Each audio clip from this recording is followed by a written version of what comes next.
Ain't no rules. Ain't no rules. We can do that.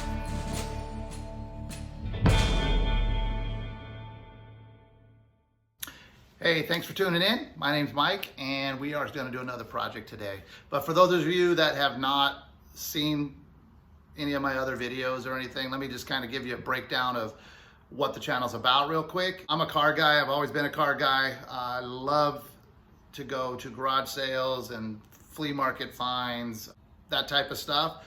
So what I do is I kind of mash it all together. I go out and I find cool old stuff, kind of flip it, refurbish it, but I put a little automotive twist to it. Sometimes I'll do like a brewery and a twist because I like beer and advertising and stuff, but basically it's trash to treasure for guys. Let me show you what today's project is.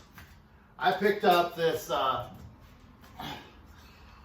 chalkboard decorative thing at a flea market for just $5. It says, "Welcome Farmhouse Kitchen," got a rooster on it. Caught my eye. I thought it had really cool potential. So what we're gonna do today, with the car guy twist on it, we're gonna add a vintage license plate. We're gonna add a old hood emblem, give it some rusty painted patina, and just make it cool. All right, so real quick on the piece. This thing just caught my eye. I didn't even know what the price was, and I thought I could do something cool with that. So one of the things is, that square right there, it's the size of a license plate. And when I saw it, I said, that looks pretty close. I could just easily flip that and put a little license plate there and then go from there. So when I actually put a license plate up to it, it's almost perfect. It's right there. So that was the first thing that caught my eye when I saw this at the flea market. The other thing is the expanded steel screen.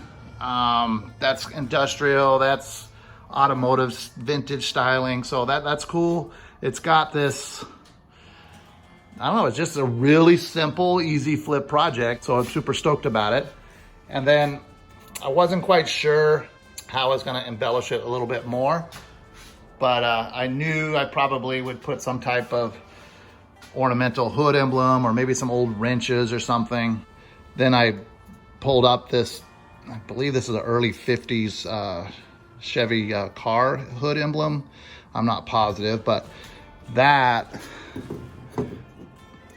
covers the little chalk holder, and it's just the right size. So between that and the license plate and painting it up, it's a quick and easy flip.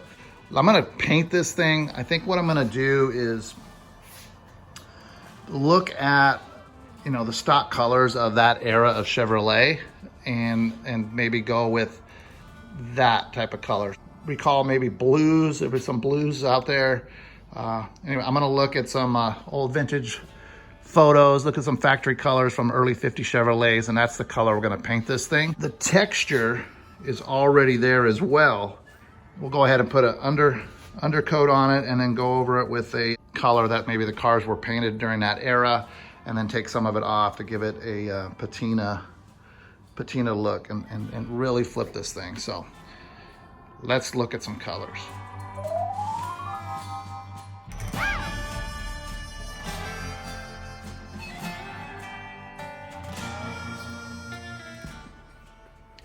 All right, first things first, I gotta mask off the front. I was thinking about pulling out the chalkboard and the expanded steel embellishment, but that's all Braddaled in there. So I'm just gonna mask it from the front. That's one cool thing about buying pieces like this. If someone wanted to make this out of scrap wood, it would have cost well more than $5. It's got the good hardware on it. And it's pretty quality piece when it was new. So we'll just mask the front, and then we are going to start painting.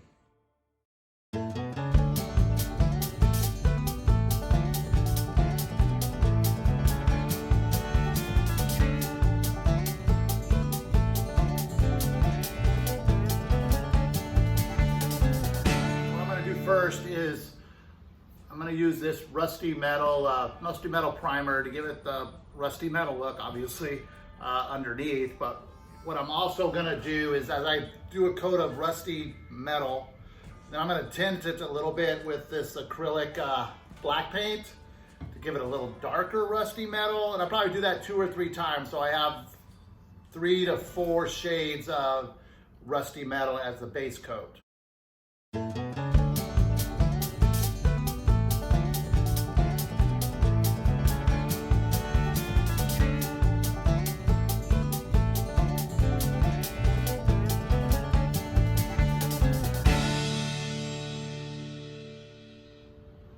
So it's been a day. Let it dry. The texture which I was super excited about, had me thinking last night. I was thinking, how am I going to bring back that texture if I spray over it with another color? I'm a little bit nervous, but I'm going to go with my original plan. It's to kind of spray over and then kind of wipe or sand off a little bit to bring the brown through. But as I look at the texture, it's going to be a unique look. All right, once again, it's a bit breezy on my side yard. The wind's kind of blowing this way, so I guess I'll just take advantage of that. But I'm going to try to go super light, keep it thin, so I don't have to sand off or wipe off so much. Wish me luck. All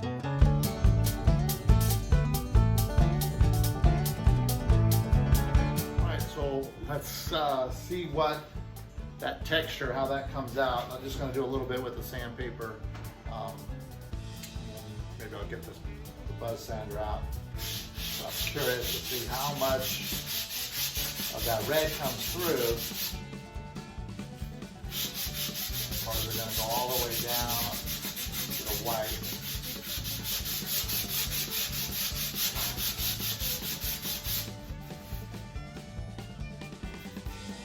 Why that white coming through? It's all goes straight to the white. Oh, I'm gonna buzz it. I'm gonna buzz it.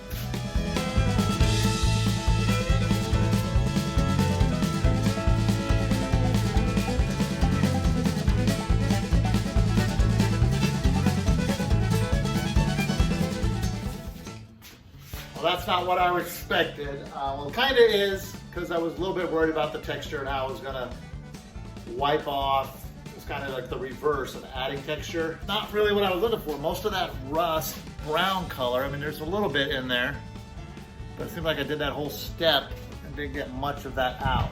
Definitely looks aged. So now I'm gonna do my Make It Look Old stain, which is a vinegar rust solution. And that will probably darken up some of this lighter stuff, but maybe I'll get a whole other color variant. Let me try it.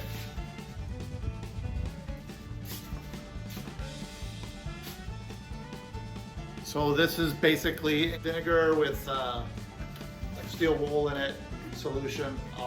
One of these days I'll do a video showing exactly my mixture. There's some other ones out there, but let's see what this does.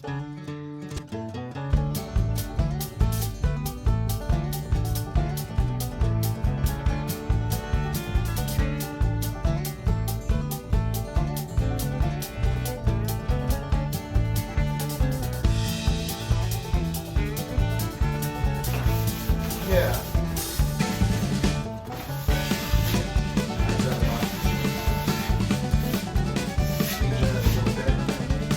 That rust color, it's important that I get that in there because of the license plate. It's going to have rust in it, so we want to be some continuity with the plate. And that brownish tone is important. Yeah, this might work. This might just work.